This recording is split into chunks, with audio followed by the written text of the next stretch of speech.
момента аварии на Чернобыльской АЭС минуло уже более 30 лет. Исаак Куштов рассказывает, в то время, когда они вместе с отрядом занимались ликвидацией последствий взрыва, а точнее возводили саркофаг вокруг станции, ни один из них даже и не думал, что через несколько месяцев смогут вернуться домой живыми и здоровыми. Если, идя по минному полю, прежде чем шагнуть, есть возможность проверить, куда наступаешь, то здесь этого сделать было просто невозможно, говорит Иса. Отравлен был воздух. Утром круглосуточный только 3 часа давали отдых. За 3 часа, которые давали отдых, у нас закладывали, мы не могли разговаривать. Почему? Высыхало, во рту высох. Оказывается, вот эти слюны, которые работают у нас, язык доставляет, работает и голос создает. После этого такие, кто там был, видел, вот, черной икрой, масло, вот такие были баночки, помните? Вот это когда мы проглатывали, через 15 минут вот так опять мы разговаривали. Тимур Евлоев тоже один из тех ликвидаторов. Рассказывает, что многие из его отряда, получив слишком большую дозу радиации, не выжили. На некоторых участках уровень ядовитой радиации был настолько высоким, что даже спецодежда не спасала. Мало кто знал, что случилась такая катастрофа. Вот.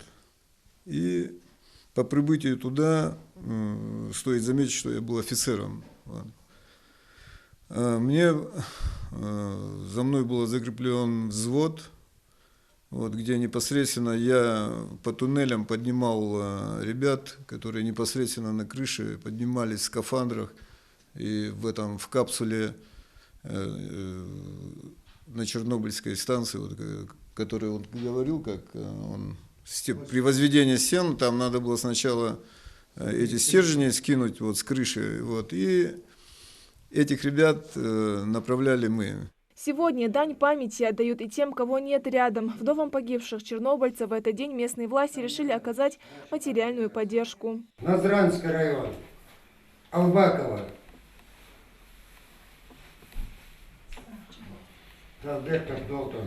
Мужа Диба Ахриева не стало в 2009 году. Он умер от лучевой болезни второй степени. Диба вспоминает, супруг часто рассказывал, настолько страшно и опасно было в Чернобыле в то время.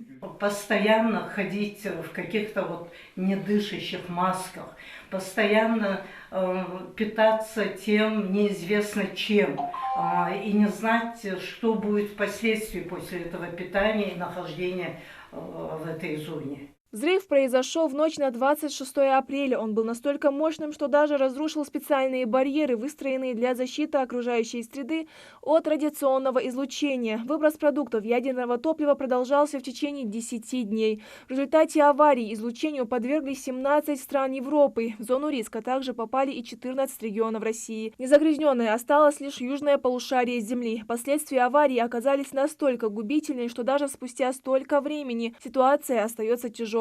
Остановись, задумайся, вспомни, не допусти. Буквально в прошлом году здесь, на мемориале памяти и славы, открыт памятник, посвященный чернобыльцам. Тем людям, которые так или иначе пострадали или принимали участие в ликвидации последствий. Стоит отметить, что насколько страшная картина творилась тогда в Чернобыле, не описать и не рассказать. Но по мнению некоторых ученых, взрыв, что прогремел на Чернобыльской АЭС, в 500 раз был сильнее того, что стер с лица земли Хиросиму.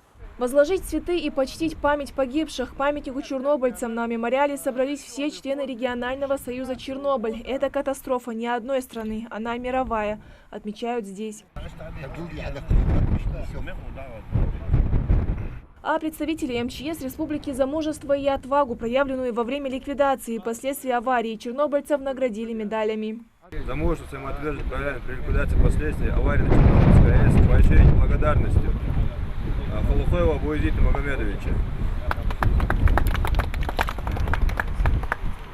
يرخن شخان سو أرمي ورسوج ديش داق واخ قش قمن ناخ وعمن داق لا سات في قمن شناخ لا تسالك تخن قش بي تخن عقوب ناخ رابرت يا زا اشتخيت تشرنوبل اشتخرت تواجي حنا يعني نبودي والدي في قم مش خان خن ما دي انا اشتحل يا اخي تجي تنبو شخان خم ريفوليوشن شخان خن بدي انا есть Афгания, Волчхан, Чернобыль, их